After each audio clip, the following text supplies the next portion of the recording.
Welcome to Finding User System in a Windows Domain. Have you ever been on a red team assessment and you had to go find a very specific user workstation? Let's say you're sifting through a file server and you keep seeing this specific username over and over and over. Let's say that they're in charge of a lot of the different IT assets at this fictitious company. Well, if that target organization has thousands of different workstations in their domain, you may need to go do some searching to find that specific workstation for that specific user. Well, that's what we're gonna do in this video. I'm gonna show you 3 separate ways you can find a user workstation in an Active Directory domain. We're gonna start off here on our domain controller. So I have a little shell up here. We have our command prompt. Let's make sure it's alive. Now this command is awesome. Definitely one of my favorites. I was super excited to add this one to the RTFM. What this is gonna do is it's gonna call webtutil, which parses Windows event logs, and it's gonna parse and look through all the event logs. It's gonna look at specifically event log ID 4624 over here. That correlates to a successful user logon. And then we can actually pre-fill in the name here. So it's gonna look for specific successful logon events for a specific user, and guess what's included in that record?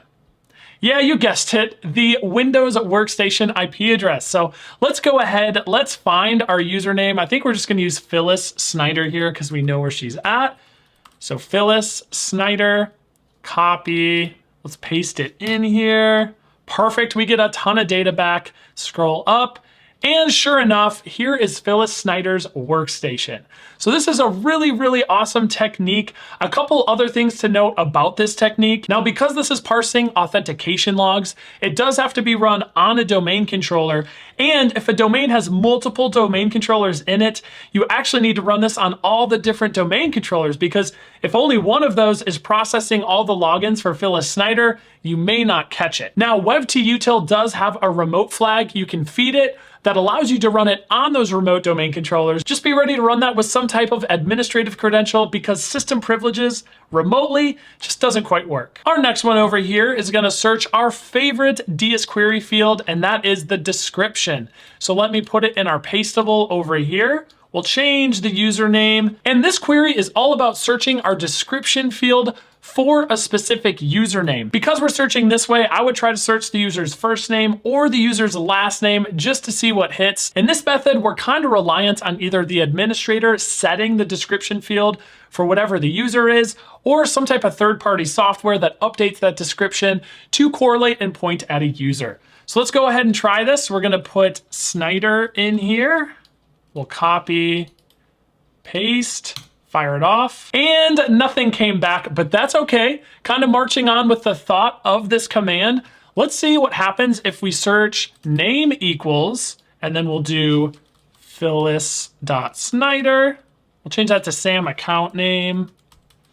And then we'll just do an adder star here. I want to print out all of Phyllis Snyder's record. We're going to go ahead and paste it in, fire it off, and we get a ton of data back. But if we look really closely here under the description field, you can see that the admins actually edited the user account description with the phrase assigned Chicago OS 04.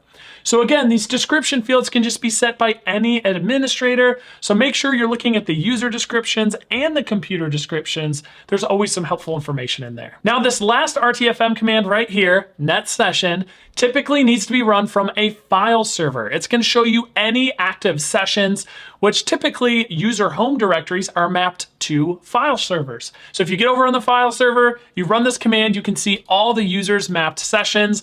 Let's try that. I actually got a file server callback right up here. Should technically be a reverse TCP connect, but that's okay. Drop down in a shell here.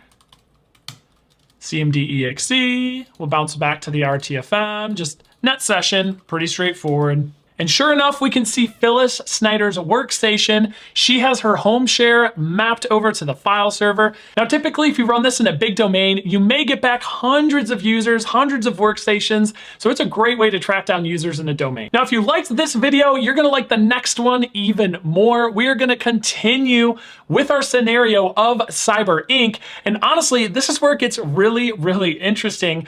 As we know, Cyber Inc. developed some type of sentient AI, right? And we're gonna trace and find some breadcrumbs that potentially give us more information where their source code vault could reside. Now, big hint here, it's not Chicago. We're gonna have to jump to the parent domain down to another child domain. But before we go that far, we actually need to enumerate and find the interns that exist in Chicago, because they have documents and other information that'll lead us to specific users that have access to our source code vault. So pretty exciting. Click through the next video and we will start our search.